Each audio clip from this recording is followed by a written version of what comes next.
আর কোনো মানুষ যদি সেটাকে অস্বীকার করে তার জন্য রয়েছে জাহান্নামের মর্মান্তিক শাস্তি। যে অনুসরণ করবে তার জন্য জান্নাত, আর যে অনুসরণ করবে না তার জন্য জাহান্নাম। সুবহানাল্লাহ।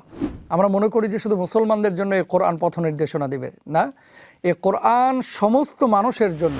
যে কোরআনুল কারীমকে আল্লাহ সুবহানাহু ওয়া তাআলা কেন নাজিল করলেন এটাও তো আমাদের জানা দরকার। কেন নাজিল করেছেন এই কোরআনুল কারীম? আমরা যদি সূরা আল বাকারার 38 এবং 39 নম্বর আয়াতের মধ্যে একটু নজর দিই তাহলে আমরা বুঝতে পারবো যে আল্লাহ সুবহানাহু ওয়া তাআলা কি বলছেন।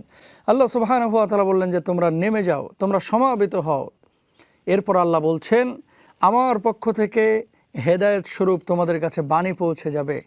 যে অনুসরণ করবে সেই বাণীর তার জন্য কোনো ভয় নেই, তার কোনো চিন্তার কারণ নেই, তার জন্য রয়েছে প্রশান্তি, তার জন্য রয়েছে আরাম, তার জন্য রয়েছে আল্লাহর পক্ষ থেকে চূড়ান্ত বা পরম সুখের আবাস, জান্নাত। সুবহানাল্লাহ।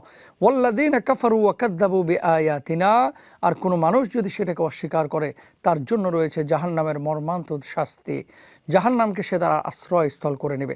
তাহলে দেখেন আল্লাহ নিজেই কিন্তু এই আয়াতে কারিমায় বলছেন ফামানিত্তাবা হুদায়া ফালা খাউফুন আলাইহিম ওয়ালা হুম ইয়াহজানুন। যে ব্যক্তি এই কোরআনকে অনুসরণ করবে, এই কোরআন কার বাণী? আল্লাহ নিজে বলছে আমার বাণী। যে অনুসরণ করবে তার জন্য জান্নাত, আর যে অনুসরণ করবে না তার জন্য জাহান্নাম। সুবহানাল্লাহ। এর চাইতে সুস্পষ্ট কোনো কথা হতে পারে না। আমার কথা বলছি না, আল্লাহ সুবহানাহু ওয়া তাআলার কথাই বলছি। কাদের জন্য? কেন? হুদাল্লিন নাস, মানুষের জন্য এটা পথ নির্দেশিকা। হুদাল্লিল মুত্তাকিন, মুত্তাকিদের জন্য। দেখেন এই কোরআনুল কারীম শুধু মুসলমানদের জন্য আল্লাহ তাআলা দেন নাই। আমরা মনে করি যে শুধু মুসলমানদের জন্য এই কোরআন পথ নির্দেশনা দিবে, না, এই কোরআন সমস্ত মানুষের জন্য।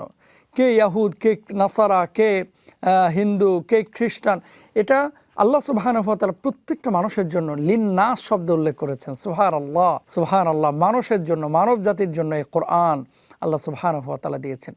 সুতরাং যারাই কোরআনকে অনুসরণ করবে, যারাই কোরআনকে ফিল করবে, যারাই কোরআনের বিধিবিধানগুলোকে বাস্তবায়নের জন্য চেষ্টা চালাবে, যারা কোরআনকে নিজেদের জীবনের সাথে সম্পৃক্ত করবে, আল্লাহ সুবহানাহু ওয়া তাআলা তাদের জীবনটাকে সুন্দর করে দেবে, তাদের জীবনটাকে প্রশান্তির জীবনে পরিণত করবে। আর যারাই কোরআন থেকে দূরে থাকবে অনেক কিছু তারা পাবে, কিন্তু আসলে তারা সুখ পাবে না, শান্তি পাবে না।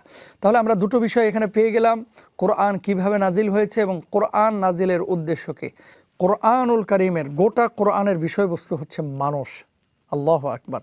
গোটা কোরআনের বিষয়বস্তু হচ্ছে মানুষ, মানুষ, শুধু মানুষ। কিভাবে মানুষ চলবে, কিভাবে মানুষ দুনিয়ার জীবনটাকে পরিচালিত করবে। সুবহানাল্লাহ।